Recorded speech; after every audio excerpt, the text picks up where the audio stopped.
What's up, 3DMJers? So I am here with Coach Brad Loomis and our PT Nick Licamelli, and today we are going to talk about how some of our views have either changed or go into how we program training arms and delts. And I know we had a podcast, I think a few months back, looking at leg training and how things have evolved over time and how we approach things. So we don't have a formal outline for this, and so it's just going to kind of progress organically. But, I think arm training is one thing that has evolved over time for me as a coach. It used to be like early 2012, 2015 range, kind of when raw powerlifting saw its like large boom.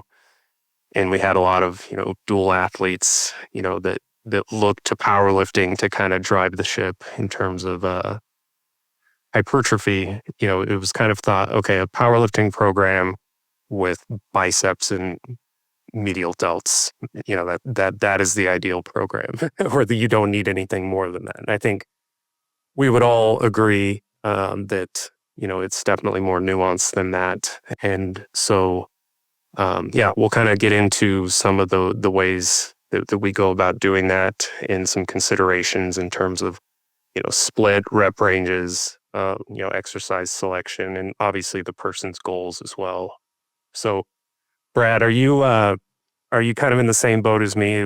There used to be kind of a powerlifting program in the background with arms tacked on to the end if you had time. So yeah, Brian, I'm in the same camp, and I'll raise my hand, guilty as charged. Squat, bench, deadlift, and then lateral raises and curls and triceps. But there's no doubt that when you look at, we were talking before we got on here on outcomes, right?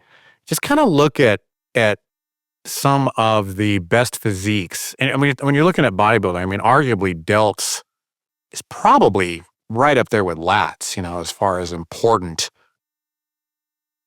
the silhouette of what we want to see up there, right? And when you see the folks that have those attributes that we want to see on the bodybuilding stage, and then kind of investigate what it is they're doing, it kind of points you in the direction that you want to go.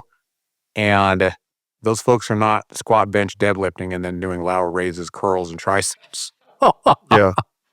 I would agree. And you took the words right out of my mouth. There's a bit more of nuance to that, and I'm excited to delve into it.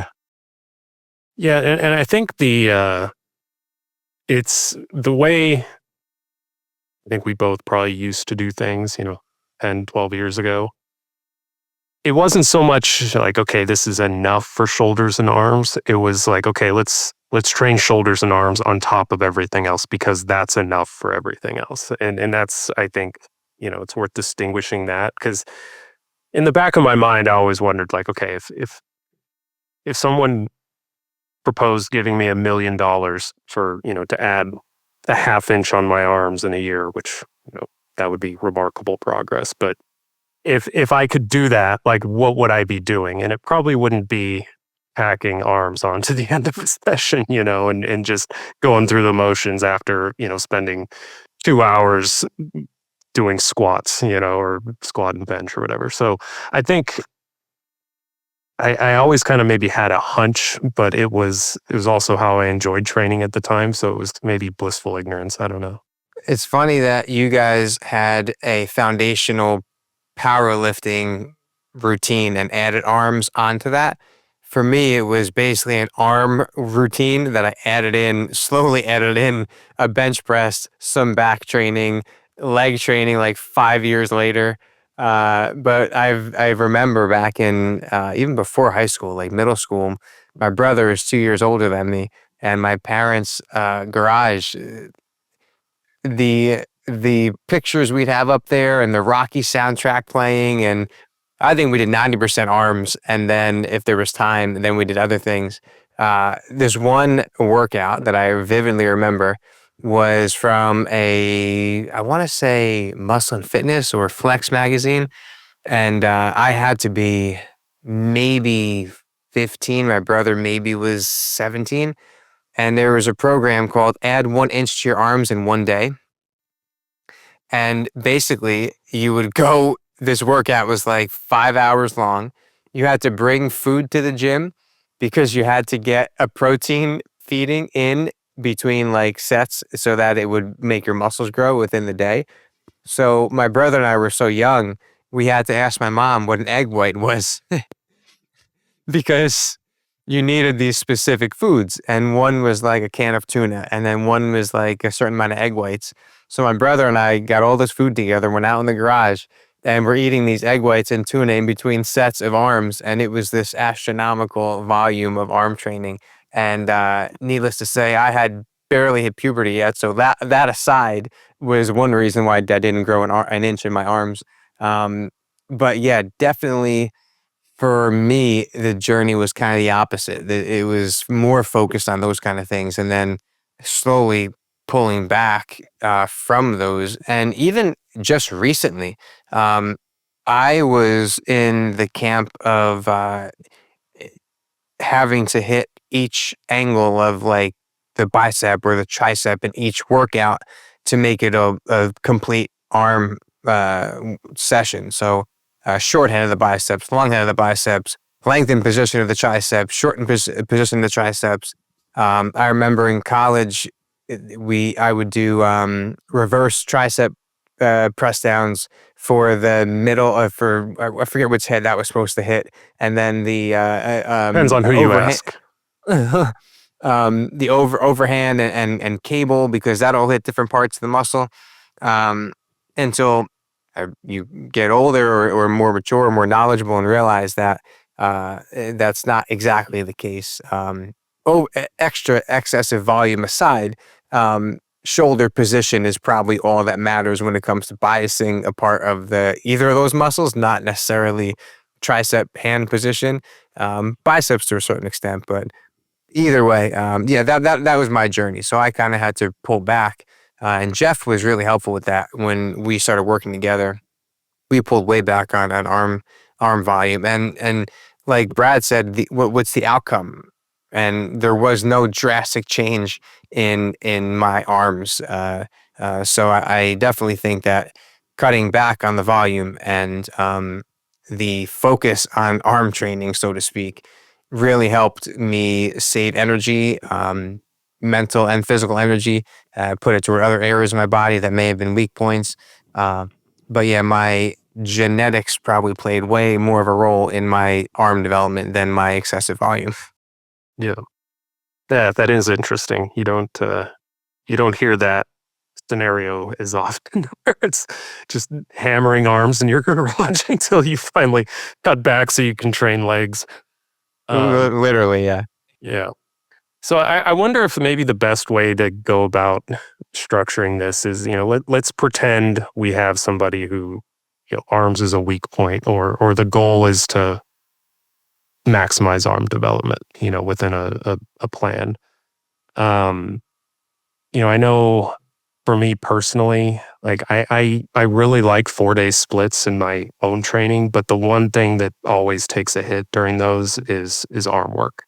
If it's an upper lower split, and that's assuming like I'm training lower body twice a week as well. And there's ways to shuffle things around, to accommodate that, but just a basic upper lower split, I struggle to put as much intensity into training arms after compounds. And, with the powerlifting side of things, it was like if I got to them, it's like I did 3 sets of biceps this week, and obviously that's not going to be optimal to move the needle. So, adding an additional day where I could maybe train like delts and arms is the priority, I think has made a big difference in my own training.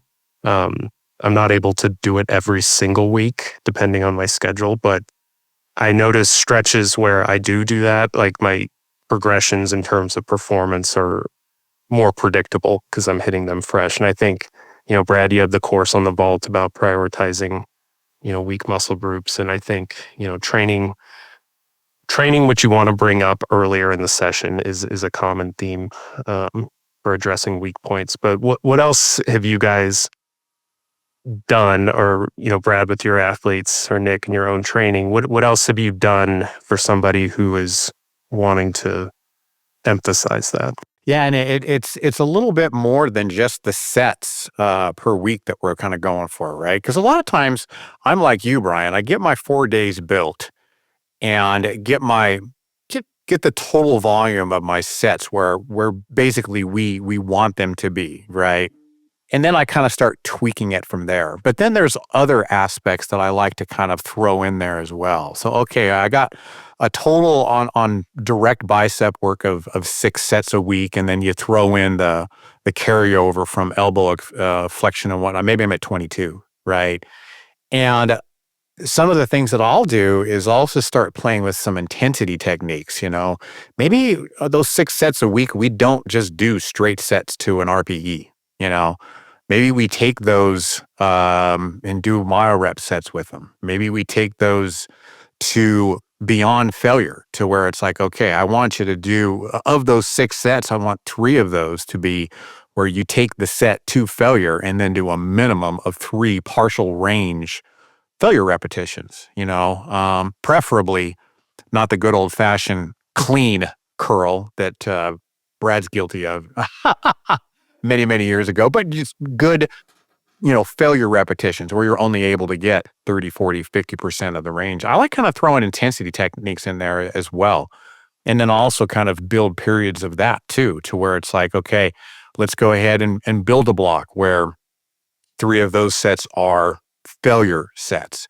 And then we'll transition into a block of myo-rep sets, Sometimes those sets will beat up your elbows, especially if you have a fair amount of lat work that's in there. And so then sometimes part of the period will be, what, let's just back it off here a little bit and let's just do straight sets to an RPE of 9. When that either you're going to fail on the next one or you suspect that you're going to fail on the next one, just call it right there.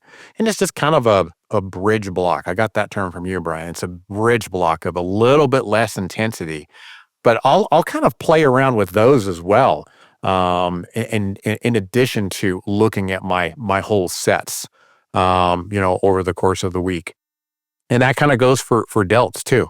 I'll kind of play around with intensity techniques on lateral raises and using failure techniques there and myo-rep and things like that kind of just, that's like a variable that I feel like sometimes impacts overall volume in different ways, to kind of specialize, in those areas as well. Absolutely. I think the use of myo-reps, like I'll combine, say I have a 5-day split and it's upper body where it's compounds. I might do myo-reps at the end of that. I think psychologically, this part I think is overlooked, the psychological element of it.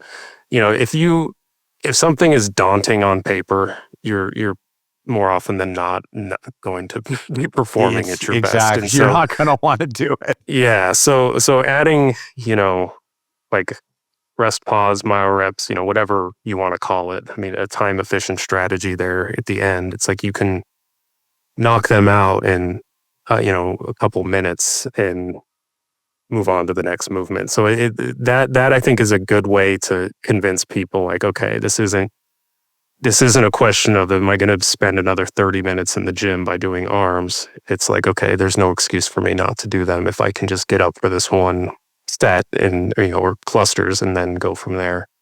And then maybe on the other shoulder and arm day that's more dedicated to those, maybe use a little bit more straight sets. But Nick, were you going to say something? Just with the intensity techniques and time saving, a good old bicep tricep superset. One of my go-tos. So I usually train arms twice a week, and then so the one day I'll do a bicep tricep superset, starting with the tricep movement, and then the next day I'll start with the bicep movement. This way, one isn't always a little fatigued when it's its turn to go. But yeah, Brad, like you said, I think arm training is a great time to use some intensity techniques because we're not under a heavy bar, we're not and under a heavy leg press machine or something, and so take it to the house, and I like extending the sets with some myo reps, some lengthened partials, BFR. I'm obligated to speak about BFR. And BFR is a great technique to add into arm training, especially in my kind of world where people are dealing with elbow pain that are coming to me asking how to still train arms with some pain. BFR is a great way to lower the load and still get the same effect. So yeah, I think and similarly with pain and injury, we mentioned shoulder training. I don't know if I want to derail us too much to kind of shift gears into shoulder training, but Yeah, go ahead. I mean, we can come back. I think, yeah, we can kind of go over it in total and then go into maybe how we look at different variables. yeah. So what with shoulder training, what I usually will tell athletes that come to me with pain, say someone has pain with overhead pressing, we'll kind of use dumbbells first just to see if freeing that motion up and allowing the shoulders to kind of take the path of least resistance will help. We'll try limiting range of motion. We'll try modifying load. If we keep kind of working our way down the tiers of modifications, then a go-to for me would be a landmine press or something like that, where it's kind of stable in the corner and they're lifting up and there's more stability to the shoulder. That usually will feel pretty good. And the athlete can also kind of auto-regulate the amount of elevation the shoulder's getting. By leaning forward a bit, you can get way overhead, or by leaning back a little bit, you can get to like a 45-degree angle.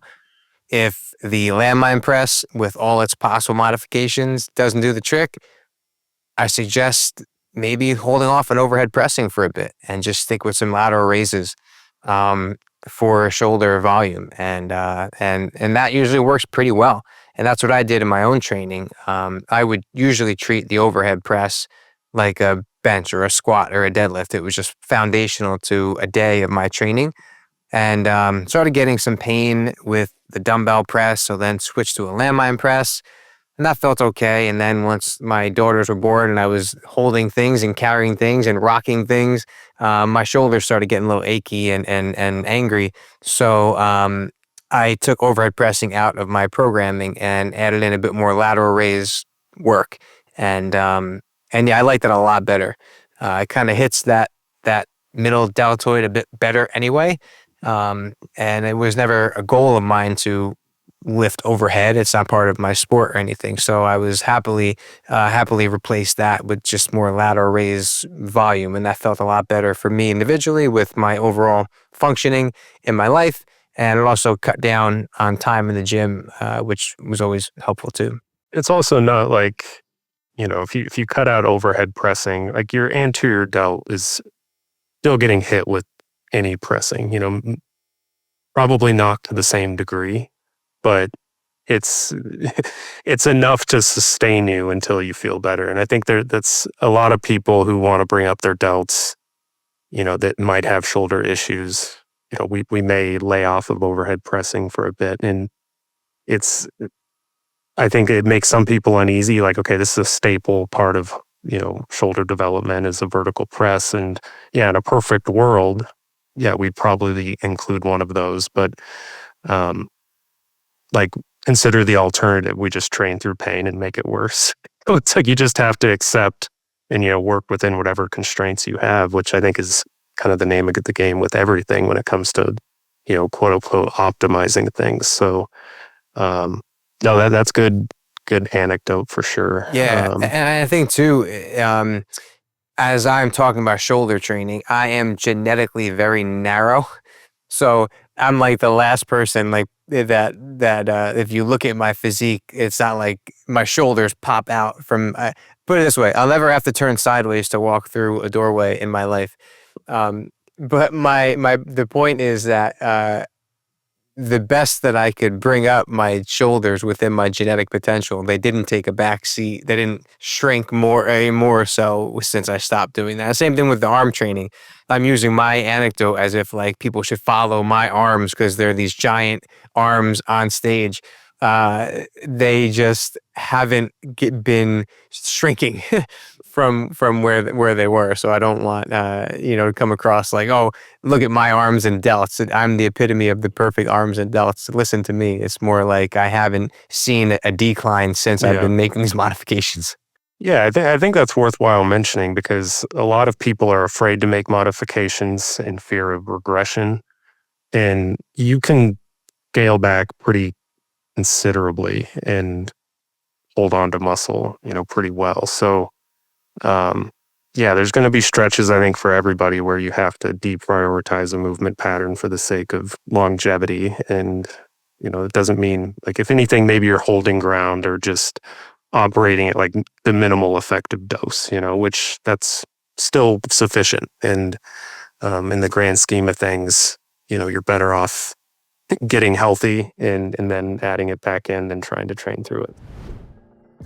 Hey 3DMJers, this is Andrea Valdez popping in to let you know all about 5 of our free courses that you can take inside the 3DMJ Vault.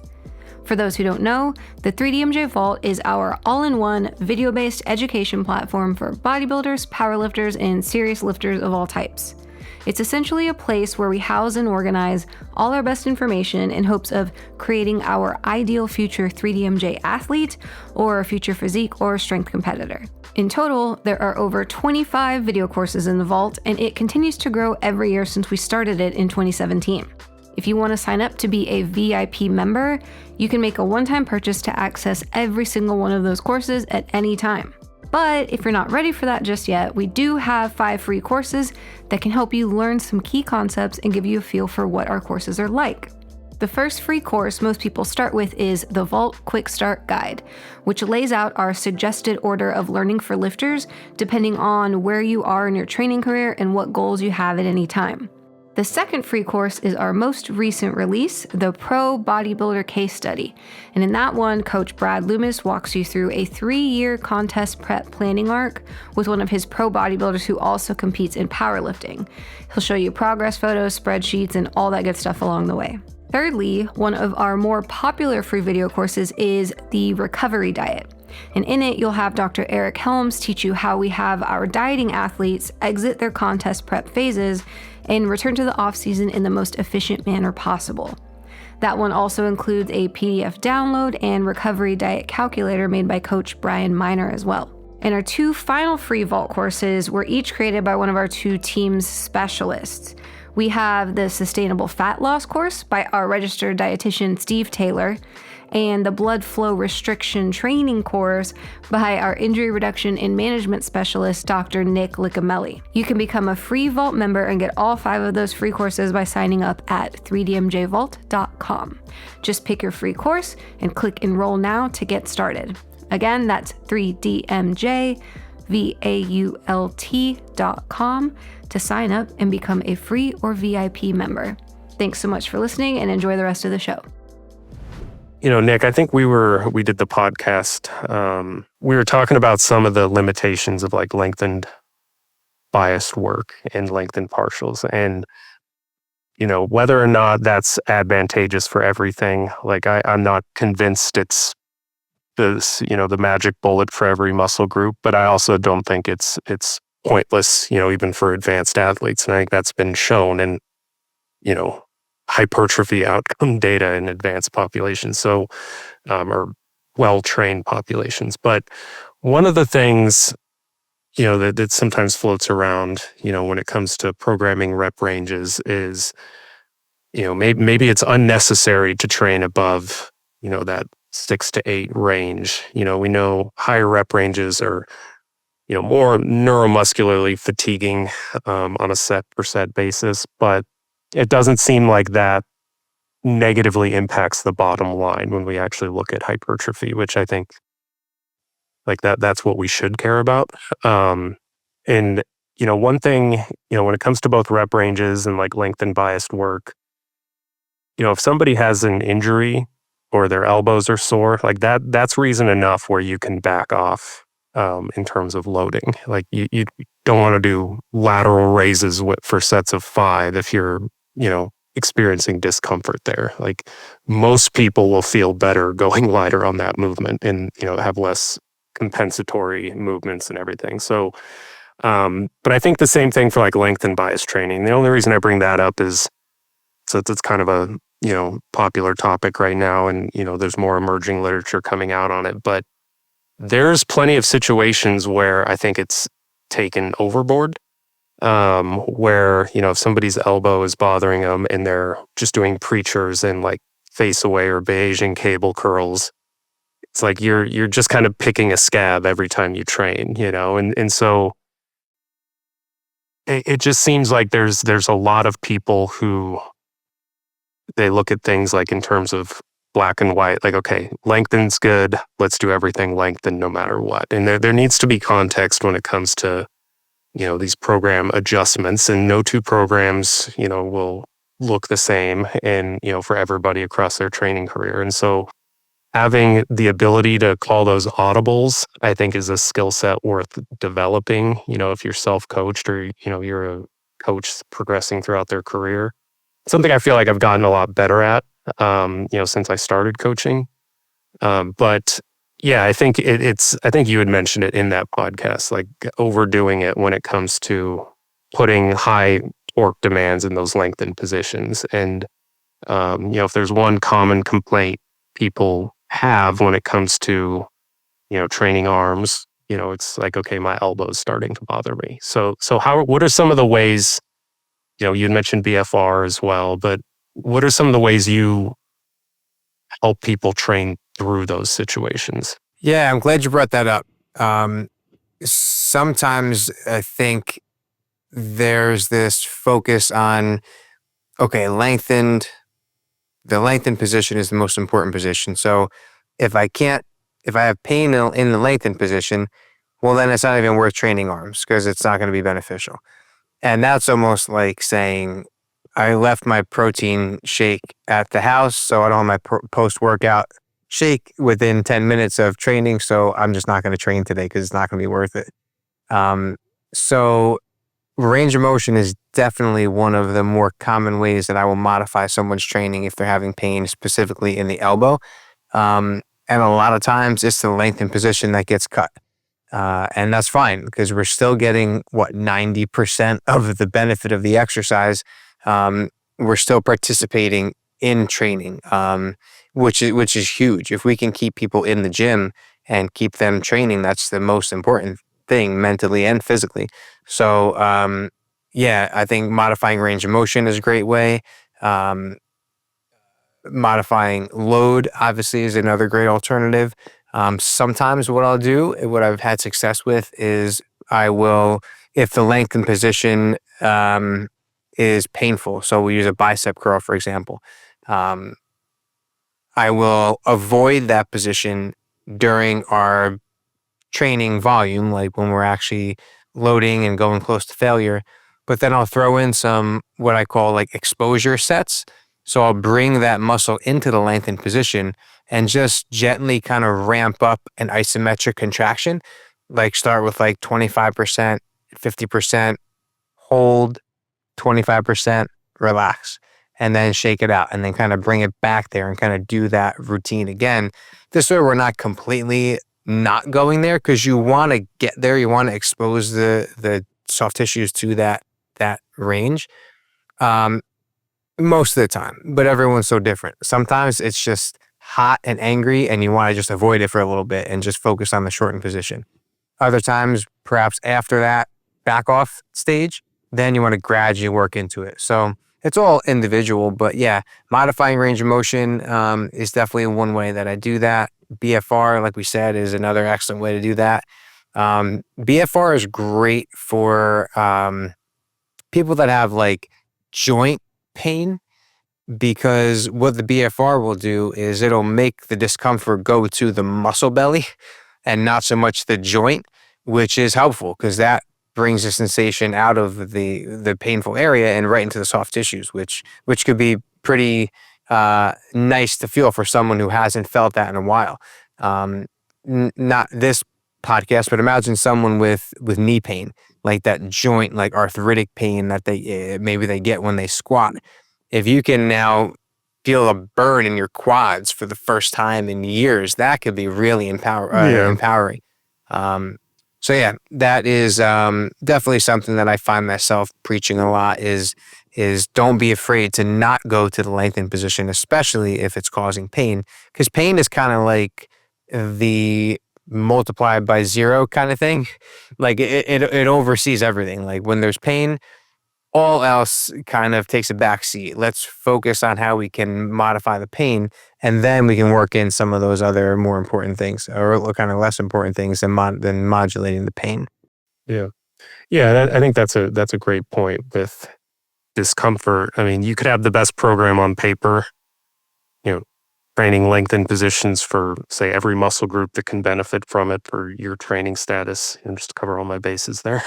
But you could have everything good on paper, but if you're training through discomfort, like your nervous system is going to limit output. You're going to, it's very protective in that regard. And so discomfort is going to limit motor unit recruitment, and, you could get suboptimal results trying to train through discomfort. So I think that's a good point. Like it does supersede pretty much everything else when it comes to optimizing, trying to get away from that discomfort. It's huge. Well, and let's face it, if you can't train, doesn't matter. Yeah, exactly. Your gains are pretty much shelved, Yeah. And Brian, you brought up a great point when you talked about, the buzz with training in the lengthened portion, right? What we have to kind of remember is that, and Nick, you touched on this too, just because the only thing you can do is train in the shortened portion. So like, remember the 21s that we used to do for biceps, 7 of those reps would be just the top half, it's not like that's useless. Right now, as far as we can tell with the evidence, it just shows that it's not quite as good as the lengthened portion or as full range. And probably there's still going to be a lot to be discovered, when that goes. But it's not like we're parked in the driveway, it's just that we're driving 35, in the 55 mile an hour zone, or the 45 mile. At least we're still moving. So, when it comes to pain, if that's all you can do is the shortened portion, that sure is a whole lot better than not training at all, Now, with that all being said, I feel like if you can train in a full range of motion, if you can take advantage of the lengthened portions, then yeah, you should probably let that portion, or at least a lot of that, dominate your program, right? I like to do a lot of a combination of full range and lengthened partials, or some sort of an integrated partial. I like to do a combination of kind of lower rep, higher load work with the lighter load, higher rep work. I feel like they all kind of play a part, and I think that they all should be part of a good, well-rounded program. Yeah. So yeah, with all that being said, I feel like, unless you have limitations, keep an open mind and just kind of know what seems right now to work the best, and what do you dig doing? Right now I'm kind of digging the going to failure and then just eking out a few extra repetitions, like Alberto likes to say, until those reps just dissolve into nothingness and you can't move the load anymore. I'm kind of digging that. And I kind of like to probe people and find out, okay, what is it that you really like doing? Or what is it that kind of floats your boat right now? Because I feel like you mentioned earlier, Brian, the psychology of it has a lot to do with it. I mean, how many times have we met people that their programs make no sense on paper, but they go at it hard and they're jacked? Yeah. Enthusiasm and just being able to go at it with a certain amount of exuberance has a lot to do with it as well. Yeah. Yeah. And I think the other thing that maybe doesn't get discussed enough when it comes to reaching, high up the high as you can in terms of your genetic potential is, most people that are training 20 plus years are probably going to get very close to that, if they're training hard. So a lot of this these finer details, I think a lot of people look at them as like these big rocks that they need to have in place. Like, okay, I need to have these lengthened bias movements. And yeah, maybe like we know that they're not a radical game changer, especially like as you get more well trained, like any advantage that it has is going to be smaller compared to if you're a novice, So if you find you're, obsessing over those details, then like the worst thing that can happen, if you're in this for the long haul, the worst thing that can happen is if you just do what you enjoy, is you reach your genetic potential maybe a couple years later. Like it's not going to transform you into, your first 3 years into a world champion natural bodybuilder if you start with, these lengthened bias movements. So it's just putting, the fundamentals, like we've always talked about, is adherence, enjoyment and consistency over time, and just making sure performance with whatever you're doing is trending up over time. So I think one cool topic I think is kind of interesting is performance with isolation movements. So, as a natural athlete, as you put on body fat in the off season, it's harder to know if you've made like significant improvements in muscularity until you cut back down, especially the more well-trained you become. So you really have to lean on performance trends to kind of give you that diagnostic insight into whether or not muscle growth is occurring. So, I find like on a cut, and Nick, I'd be curious to hear your experience with this, but I do find on a cut, compound movements can take a pretty sizable hit later in prep, but I've noticed isolation movements tend to hold on a little bit better.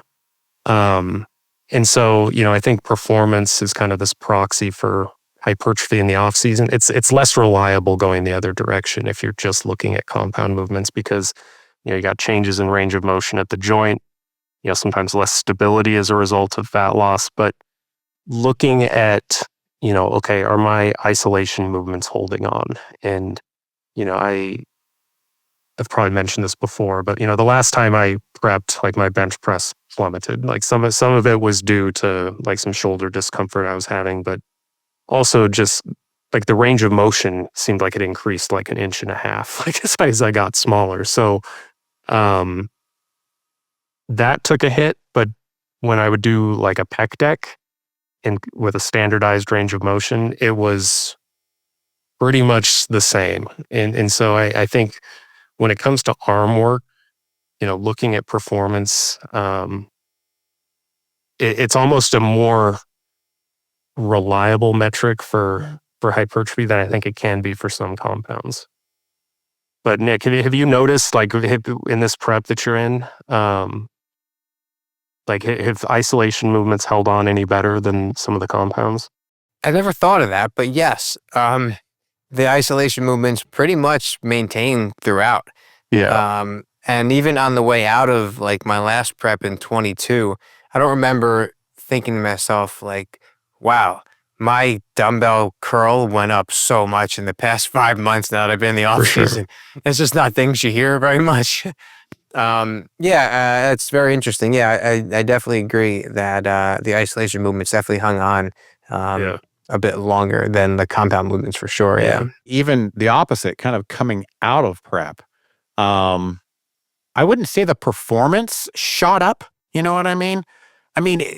Just overall, the isolation movements for me coming out of prep, they just felt better. And so what do I mean by that? It's so intuitive, right? I would get an extra rep here, an extra rep there. Sometimes that was kind of blunted by previous movements, So if I didn't rest quite as long, of course, the performance would decline a little bit. If I did, because I was adding sets as I was kind of going through my recovery. So I had great performance one week, but if I added another set to a previous exercise, well, that impacted my performance on, the isolation movements. Good point. So when I say that it felt better, just things like I got a much better pump, and that's probably due to dieting, and being glycogen depleted and just depleted in general. So while performance, like Nick just mentioned, it really didn't take a hit. It wasn't like I just all of a sudden could no longer curl, the 30-pound dumbbell anymore, or I could not get it for 6 repetitions like I was before. I was still getting the 6th, sometimes the 7th, the 8th repetition, but just overall, it just felt a whole lot better, especially when you're working in the upper rep ranges, when you're working 12 and 15 repetitions. The pump was better. It seemed like not the joint, but when you're really, really lean, sometimes it's almost like your connective tissue. I know it doesn't have any pain receptors in it at all. It feels like it's But- just dried up. Like there's just like no Exactly. moisture in the joint. It Yeah, I feels know. like it's shriveled up, and it just Yeah. kind of it feels brittle, for lack Yeah. of a better term. It doesn't necessarily cause pain, but it just feels uncomfortable. Yeah. That is gone. Those are the kind of things when I talk about when you're coming out of a bodybuilding prep that they feel better. And I guess I'm kind of an optimist. I always look at the glass as half full, but to me, it just feels more quote unquote hypertrophic when it feels better and I'm getting a better pump and there's less discomfort in the connective tissues and things like Yeah. that. And if you're training and you're comfortable, it probably is more hypertrophic like that in and of itself. You're enjoying it. So Yeah, performance unrelated, yeah. Yeah. So let's I manage programming isolation movements, in kind of the progression format, oftentimes a little bit different than I would like a press or a squat pattern or anything like that.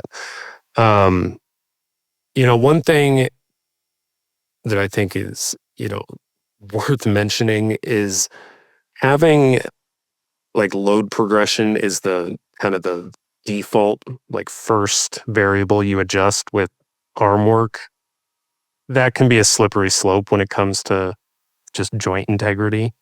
And, a lot of times, like everything adapts at a different rate. And, we can talk about like a deload. You could be recovering and still be performing well, but your joints could be beat up, And so you have to kind of manage things based off whatever the weakest link is in terms of recovery. And I think with arm work, it's, for me personally, I feel like I can recover from quite a bit of volume, but there comes a point where that becomes the limiting factor, before I'm doing too much. And so, you're not going to be able to add load to a lateral raise or a bicep curl or a tricep extension, week to week. And so kind of climbing the ladder with reps and then, buying some runway to add load and let reps kind of drift back down into, the lower end of a range, I think is, provides a little bit of a graded exposure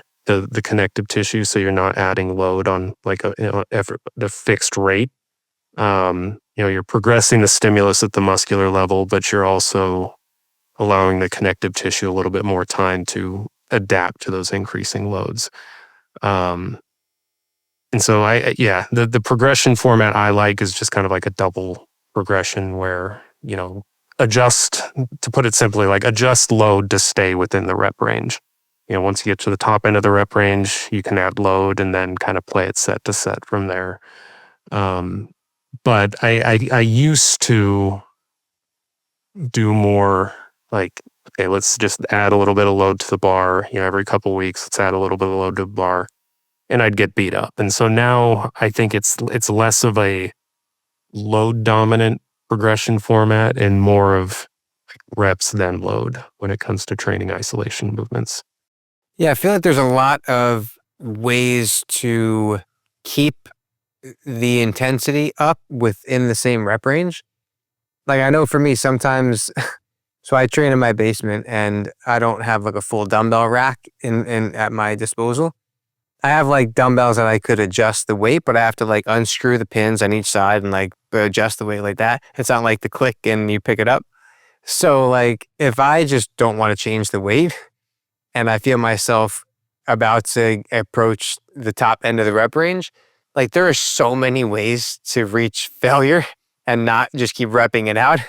You could slow it down. You could pause at the lengthened position. There's so many things that I just do unconsciously. Like if I don't feel a burn at rep number 5, like I'll just make it burn. So I don't have to change the weight all the time necessarily, which is something I don't do with like a squat or a Romanian deadlift. Those are more like robot, like locked in, like this is my form, this is my technique, adjust the load as needed. But like lateral raises and biceps, triceps, there's just so many ways. And like I said, I think it's unconscious at this point. Like if I'm not feeling a burn halfway through a set, I'm going to make myself feel it somehow rather than just exceed my rep range and say, well, I guess it's time to increase the weight. Like I'll always try to make it fall within that almost, which is kind of, I never really thought about that until now. Yeah. Yeah, because does there come a certain point, Brian, where you just kind of let progression go and you just say, you know what, just go after the sets that I need you to get and go after the effort that I need. And then after that, I really don't care. Does there come a point when that just Honestly, kind of comes? yes. Yeah. I mean, I know in my own training, I don't track my isolation movements as diligently as I do the compounds. And some of that is because I part of me doesn't want to, because I don't want to go in with the mentality. It's like, okay, I got this last week. Now I need to, like, because then things get sloppy. And so with arm and delt training, I feel like improved technique is one of like progressing reps and technique. Like those are sort of the two primary ways to sort of see progressive overload. And if you're sloppy with your reps, in most cases, you're compensating in some capacity because you're not able to reach the torque demand in that position. So you're seeking the path of least resistance, bringing other muscle groups into it. So if you're doing 20-pound lateral raises for a set of 15, and you're kind of heaving them in the first week, and then 12 weeks later you're still doing 15, that's not a bad thing if your form is better. So I think it's a very underrated form of progressive overload, and people look at just performance metrics like in a quantitative manner. And yeah, with isolation work, especially lateral raises, like I don't know, what do you use for lateral raises? Because I can use 20 pounds and be fine, and I've I gone up use to like I use the 45, little plate 50 mates, and before. it's between 20 and 22 and a half a Yeah. lot of times. Yeah, and I know my delts have grown, and it hasn't been like this approach of prioritizing load progression or even rep progression. It's like, let's get a good foundation. Let's emphasize technique, and as those reps become available, like take them then. But yeah, I that's a great point. There's times where if somebody's concerned about their lateral raises, like, oh, I've been doing the same weight for a while. It's like, all right, let's look at your technique. Because if you clean up your technique, the stimulus is generally going to be better anyway. So like, let's work on your technique, get better out, higher return on our investment for the existing amount of work we're doing. And then once you do that, the performance will probably follow suit, just not at the rate that you would expect it to be for a squat, and so I think people are just on average pretty impatient with their progressions when it comes to isolation work and arm work, and that can kind of lead them to getting a little bit beat up, which, as we've talked about, is kind of that's the bottleneck for a lot of people. Yeah, because I'm the same way with my training, Brian. I just, especially here as of late, I've just really enjoyed training to failure. And the only way that I can really know if the muscle that's intended to be worked is failing is to keep good technique. And then when I pet deck, for example, when I can't close that thing anymore, that's failure. Sometimes I got an extra rep. Sometimes I didn't. But what I do know is I was using 90 pounds on the old fashioned pec deck that we have. And now here it is, I'm using like 105. And I'm getting roughly the same reps. It's the same tempo. It's the same technique of, okay, I can't close this one anymore. That's failure. It took me, the course of 4 months, But at the same time, the progression I was not focused on. I was focused on that set, getting to failure. Since I'm such a numbers guy, I would write it down, and then I can rewind and look at things from like 4 months ago and know that progression, has happened. Now, there's those folks that don't think like me. They want some form of progression in their program. And so with those folks, I'm like, okay, you know what? That's fine. Here's your rep range, 5 to 15. when you're able to get that to 15, go ahead and up the load a little bit. If you've got this nice, and it's okay for them to get 6 reps, 7 reps. You know what I mean? And there's nothing wrong with a little bit of variation. Go up one week, go back down the next week. Yeah. Go up for a couple. You're gonna, in the end, you're gonna end up kind of satisfying both the person that needs to have progress and have it programmed, and get the outcome it is that we actually want. And that is, of course, with our bodybuilders, that proxy of performance coming to muscle hypertrophy, the gains, right? So, yeah, I think it's kind of important to address both of those people and know that you don't have to see progress quantitatively to know that it's happening, which is a very freeing thing too.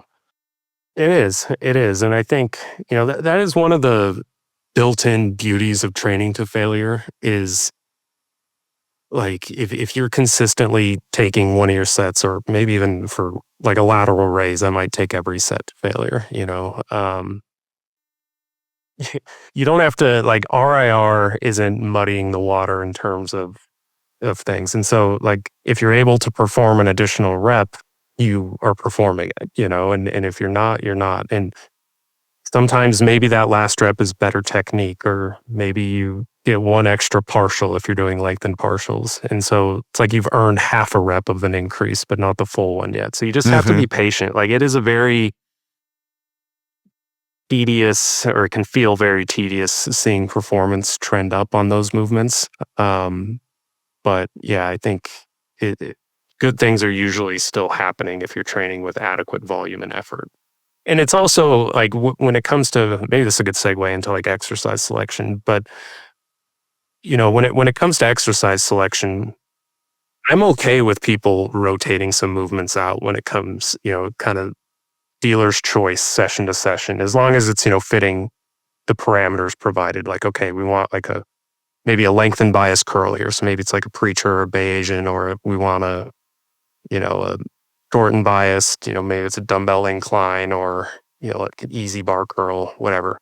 But having the built-in nature of isolation movements, like they're simple, there's not a lot of moving parts. That was what I was just going to say, the simple parts. Yeah. So if you're growing off an existing amount of volume, like there's not a steep learning curve to learning a new movement. So I think we're less prone to that situation where, like, okay, if I rotate out a squat pattern every, other week, like, am I just relearning the movement every time I get to it, and that's one of the reasons, that novices will see improvements in strength typically before hypertrophy, is they're just becoming more proficient. But if you're fairly well trained, like, it's kind of hard to screw up a bicep curl, assuming you have that technique and that foundation in place. And so, there's times where I'll audible and, do a different movement just because I don't, maybe the machine is taken, or I just want to do a preacher curl instead, and I think there's more leeway there. So I tend to give a little bit more autonomy, I guess, when it comes to exercise selection for isolation movements. And I still give it for compounds, but especially isolation, because there's just so many different options available. Equipment availability can change. So like, what are some of your go-to patterns, you guys, in terms of, or I guess exercises for, biceps, triceps, they'll say medial delts. I mean, overhead pressing, that's going to get the anterior delt a bit, but let's say like medial and rear delts, and biceps, and the, long head and lateral and medial head of the tricep. Usually I'll just say whatever feels best. Like, pick a bicep movement, a tricep movement, because I know for me, there are just some movements that I connect with so much better than other movements. And as long as we're bringing the forearm close to the bicep, and as long as we're making it further away for the tricep, I'm good for most of the time, especially if we're rehabbing an injury. usually I'll just say, okay, bicep of choice, tricep of choice, and then they can have freedom to choose whichever one that they feel most connected to. And then you mentioned the posterior deltoid. That is an area that I would love your guys' thoughts on. Uh, for me personally, and also I guess in the field of physical therapy, it used to be thought that you have to do so many sets of back or external rotation of the shoulder for however many sets you do in internal rotation, or else you're going to create pain or injury in your shoulder. Balances. That is not real life. That's not something that has been substantiated in the literature. So don't feel like you have to do some kind of posterior deltoid movement if you don't have the equipment, if it doesn't feel right, if it's painful. If you're doing back exercises and you're having good technique with rows and pull downs, you're going to be hitting the back of your shoulder. For me personally, that was one of the things transitioning out of the gym and into my basement that I was more concerned with. Having a reverse pec deck, because that was my go-to for posterior deltoids. I would really get that deep stretch, because that pec deck will put load even at the end of that movement, different than like a bent over reverse fly, where at the bottom it's kind of just hanging with gravity. So I was concerned about that, and I just swapped in some like face pulls with a band wrapped around a beam in my basement. But even that I didn't really do consistently. And one of the areas that I brought up a lot since my last prep was my posterior deltoids. Jeff and I were kind of like looking at my posing check-ins, and he said those posterior deltoids look like they're angry at something. And it was interesting, because I stopped training them directly, and I just let my back work kind of hit them as they maybe hit, and it was an area that I improved on myself. So I guess I didn't want to overtake that completely, but that was my answer to the exercise selection for arms, and then also comment on the posterior deltoid, and don't fear hurting your shoulders if you don't have direct posterior deltoid work in your routine. If you have a well-rounded routine, you're focusing on adequate volume, recovery, sleep, nutrition, hydration. Those are more important for shoulder health than the amount of exercise you're doing, pulling your shoulder back versus pushing it forward. Yeah, I'm a lot like Nick. I'd like to go to what is it that we can do pain-free. And I've kind of been forced into that situation myself since I strained this, possibly tore this little infraspinatus. I found out the only thing I can do is an upright row, and it's a limited range upright row. It's not the old fashioned, bring the elbow up to the ceiling and kind of choke on the barbell type of an upright row. It's very limited range. And with that all being said, one thing that I really like about all of this new stuff that we have is it's so freeing. I would have been like, you know what? I just got to give up this bodybuilding thing because I can't train my lateral delts anymore. It's not worth just doing just the lengthened portion of a lateral raise. I might as well not even do it at all. That might have been my thinking, even a year ago, right? But, all of this new stuff that we found, it very is liberating, because now it's kind of like, well, you know what? If that's the portion that doesn't hurt, I'll just go ahead and do that portion. Maybe I'll lay on my side, and kind of get that a little bit more stretch. Well, if the upright row is the only thing that I can do pain-free, I'll just do a limited range of motion, kind of an upright row. I still get the pump in there. I'm able to kind of get a little bit of progression out that I'm actually figuring out how to fail with that, So like Nick, I'll kind of go to what it is that people can do pain-free, and then use all of these new fancy things that we discovered. It's kind of like, we just talked about this in a podcast here recently, and I don't think it's come out yet, so I don't want to give too much of it away, and spoiler alert, but the toolbox has opened up. It's like, oh, wow, I've got this. Now I not only have these open end wrenches, I've got these cool socket sets too now, Yeah. And that there's a lot of tools that we can figure out ways to train the body parts that we need, with all of these two new tools that we have in the toolbox. Yeah, that's a great point. It is liberating too. I agree with that. And I think a lot of people will, it's a barrier for a lot of people where they feel like they need to get the perfect program, or it's like, okay, the next shiny Instagram post comes up and they're like, okay, now I need to overhaul this. Like I need to include this movement now. And like the stretches where I've made the best progress, like both in terms of, dieting and in training, are just where I put something together that's sustainable, makes sense, and then I just stick to it. And I try not to I deliberately try not to think about it too much. It's like, all right, this is what I'm doing today. I go in, I do it.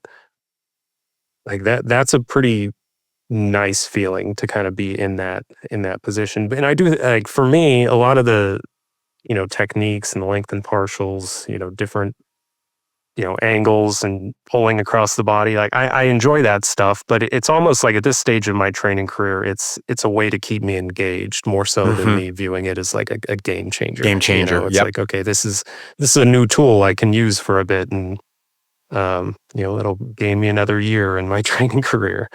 So it's yeah, these things aren't going to like make or break anything. I think the main message I wanted to get across in this was just sustainability and consistency, and just making sure you're improving over time, whether that be technique, reps, load over multiple years. Weight's going to go up on some of these movements, but if you can do that, like the rest of it will take care of itself. Like I'm yet to see somebody who's, only trained with lengthened partials versus somebody who's only trained, has never done any lengthened work. And it's like, they're always doing like concentration curls or, easy bar curls, and see like a robust visual difference. It's like, yeah, they're over years and years there could be, but like in the moment, focus on what you can do and just get good at that, and, take pride in the execution of the movements. So I think, yeah, those are the kind of the main points I wanted to touch on. I know, like, exercise selection, like if somebody's healthy, like I love Bayesian curls, I love preacher curls, like free weight preacher curls specifically. Because those, like I try to differentiate that when I program, because some machines, like there's a hammer strength preacher curl machine, for example, that's harder in the shortened position than it is in the lengthened. So it's almost evens out the resistance profile a little bit more. So, if you're trying to maximize demands like in those lengthened positions, then, free weight probably would be a better option there. But, and then like pronated curls, if I'm trying to train like brachioradialis, for delts, I usually do dumbbell and like a cable lateral raise. So it's like I try to include enough variety where I'm covering bases kind of regardless of scenario, if one thing's definitively better than the other. So yeah, that's maybe overly simplistic than some people want to hear, but I also think it's how I feel about it. Well, and let's face it. I mean, a lot of more of our novice, intermediate bodybuilders, simplistic yet enjoyable is almost kind of desired, over being too awful fancy. And know that the fancy stuff can always be reserved for later, in your career, when you can get like maybe a new spurt of newbie-ish type gains. But yeah, I mean, just to echo what you said, Brian, and then also to kind of expand on it, kind of use these things as needed, Don't throw the baby out with the bathwater. If you've got a good program that's well-rounded, okay, you see this new shiny Instagram post, or I've learned about this lengthened thing. Let's just do one of those things replaced, not the whole thing dominating the program. Use as needed, and just kind of, I got this new tool. Doesn't mean you're going to use that tool for every single job that you're going to do. You're going to just use it for one thing at a time. The rear delt thing, I forgot to mention this. Maybe this is one area where I've expanded my views a little bit, where, it used to always be, I'm doing like an upper back row is gonna like good enough for rear delts. And like rear delt isolation stuff's the first thing I cut out of someone's program if they need to consolidate. Like it's not a must. But yeah, I was looking at a video of Dirk the other day, bicep curls, and his rear delt was just like, my rear delt does not look like that. So I think there's something to be said for, some, if it's a weak point, it's not going to hurt adding some isolation work back there, but it's also, it doesn't need to be a staple in your program in most cases. Just if it's a weakness, I might add it. And in your case, Nick, it's interesting. Maybe the face pulls just provided a better stimulus than the reverse fly pec deck. I don't know. But it's a cool muscle group though. It's like, as I've gotten older in the bodybuilding side of things, it's something I think I underappreciated, like rear delt development up until like the past few years. And it definitely takes things to another level when you've got round rear delts. Do you guys have anything else to mention? Like I told you guys, I always write my stuff down and look at it. It's all crossed off, so I'm good. All right. I'm just glad that the conversation moved on and we were sharing how much weight we lateral raise, and I didn't have to answer. So I'm all about. Brian's like, I take the 20s for a ride. Brad's like, yeah, 22.2, and then the Brad conversation had to one up me with the fractional plates. The conversation just kept rolling, and I was happy to watch it go by. So, but you never actually answered it, Nick. What weight do you use? We have to go. We have our person in the back here is telling us we have to leave. So I would have to get back to you guys about that. Anymore now I'm like, it used to be I would seek out the machines I could load the most weight on, when I was my teens and 20s. Like there was kind of that ego with lifting heavy. It's like, oh, this leg press I can fit 12 plates aside on. I'm going to do that. Now it's like, if I could load one plate on a leg press and get a good stimulus, I would do it. So I'm all about make it harder through going making slower, lighter weights harder. And usually that's through technique. So, all right, guys. Well, that was a good conversation. Hopefully listeners got a good bit out of that. But thanks for listening, and we'll talk to you next time. What's going on, everybody? Eric Helms here, Chief Science Officer of 3DMJ. Thank you for listening to the podcast, and let me just take 1 second to tell you about MASS, Monthly Applications in Strength Sport. This is a monthly research review that I do with Lauren Colenso-Semple, Eric Trexler, as well as Mike Zerdos. These are experts in their field, and we cover all the information relevant to you as an athlete or coach if you're working with strength or physique athletes, or if you're a recreational or competitive athlete yourself. We cover nutrition, training, sports psychology, and health. And we do this in written format, as well as, since you like the podcast, audio summaries, as well as video concept reviews. If you're a trainer, we also have continuing education credits for ACSM, NSCA, NASM, and ACE. So head over to 3dmusclejourney.com, click on the products tab, and you can find us there. I look forward to seeing you, and enjoy the podcast.